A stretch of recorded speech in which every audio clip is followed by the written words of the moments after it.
On the contrary, and certainly from all the discussions that I've been having here, the UK's position when it comes to this conflict and also our support for Ukraine is widely understood and hugely respected. Victoria, if you recall, we were the ones that put in the multi-billion, multi-year funding package that covered the defence, security, support for Ukraine, but also the humanitarian packages, and that is widely recognised here. Yeah, I do recall that, absolutely, and it might be widely recognised. But things are changing. US Special Envoy to Ukraine, Keith Kellogg, says European leaders will be consulted over how the war ends, but not take part in any talks between the US and Russia. I mean, it sounds like Europe has failed Ukraine. Well, no, on the contrary, I think that's a terrible statement in its own right, if I may say so.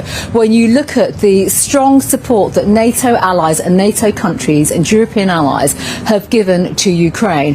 And in fact, I was in the session yesterday where General Kellogg spoke. And first and foremost, there is wide-scale recognition that clearly European allies have done an enormous amount, and that is in terms of military aid, financial, humanitarian. Do not forget the type of structured support that has been given and provided. But I think importantly, Victoria, we all have to recognise that this is about Ukraine's independence and sovereignty. And right now it's all about Ukraine and ensuring that they are the ones that determine their future. So what should the British Prime Minister, do you think, be doing now? Well, I think first and foremost, look, number one, we've had a range of dialogues over recent days, and this has been quite an exceptional Munich Security Conference. We've had, obviously, the new American administration here telegraphing once again, and this is not new news, that the European allies and NATO countries need to step up on defence spending. So absolutely, that has to be a priority. Dame Priti Patel engaged in a heated exchange with BBC broadcaster Victoria Derbyshire during a discussion on the ongoing war in Ukraine. The former Home Secretary, now serving as the Conservative Party's shadow Foreign Secretary, defended the UK's stance on the conflict while challenging recent remarks made by senior US officials. During her appearance on the BBC's Sunday programme, Derbyshire pressed Patel on whether the Conservatives had an alternative approach to ending the war that did not involve Ukraine conceding territory or forgoing its NATO ambitions. Patel responded by reiterating the long-standing British position that Ukraine's future should be determined by its own people. These are views that have been aired by a range of people over recent days, she said. At the end of the day, we have always maintained that it is for Ukraine to decide its future. However, Derbyshire interjected, pointing out that this position appeared to be at odds with recent statements from former U.S. President Donald Trump and his Defense Secretary, Pete Hegseth.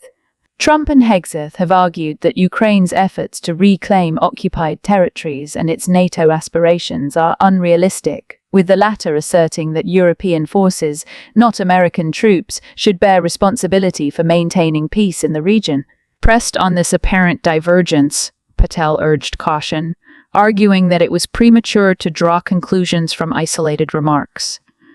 We have to understand in more detail what they are saying, she said. It's too easy to generalize from statements and commentators. Derbyshire pushed back. I'm not generalizing. I'm literally going by what they said. Patel stood firm, emphasizing the need for measured analysis. We don't know that. And you know you've not been part of those discussions, and neither have I, she said. We all need to come to a clear understanding of the wider direction of travel. It's very early days in those talks, Victoria.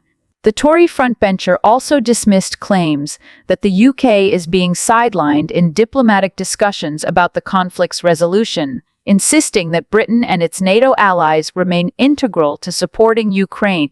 Speaking from Munich, where world leaders and security officials had gathered for a major geopolitical summit, Patel urged Western allies to maintain unwavering support for Kyiv. We all have to have very, very cold and calm heads right now, primarily because this conflict is still raging, she stated. Her remarks come at a critical juncture in Western policy discussions, as concerns grow over long-term military support for Ukraine and shifting dynamics in US foreign policy, under a potential second Trump administration. Patel's intervention underscores the ongoing debate over the best path forward in what remains Europe's most pressing security crisis. And finally, should Lord Hermer be considering his position as Attorney General? Now it's been revealed that as well as defending the likes of Jerry Adams, members of militia, foreign criminals who have been facing deportation, it's now been revealed that he represented a 9/11 terrorist and fought for him to be given compensation. Camilla, you know how the barrister system works, the cab rank rule. You can't judge barristers by who they represent any more than, I don't know, you could judge journalists by who they interview. That is about fair legal representation. It doesn't mean they agree with their clients. No one has ever believed that, but a legal system requires legal representation, and the Attorney General's job, the job he is doing, his outstanding legal credentials are about what's right for the country and shouldn't be interpreted in terms of any kind of support for people he's had legal involvement with earlier on in his career. But it could be something that could prompt people to question the Prime Minister's judgment in appointing somebody that has represented all of these people that appear to have been enemies of the state. That then puts a question mark over Keir Starmer's judgment. I think people understand. People understand how the legal system works and will recognise that mischief and bad faith for what it is. The recent television interview between Camilla Tominey and Jonathan Reynolds reignited an ongoing debate over the suitability of Lord Hermer as Attorney General. His legal career, particularly his defense of a 9/11 terrorist and his advocacy for compensation claims related to the attack, has sparked controversy. But does a lawyer's past representation of clients define their capacity for public office? Or are we venturing into dangerous territory by politicizing the legal profession? Lord Hermer's critics argue that his history of representing controversial figures raises fundamental concerns about his judgment and, by extension, his fitness for the role of Attorney General.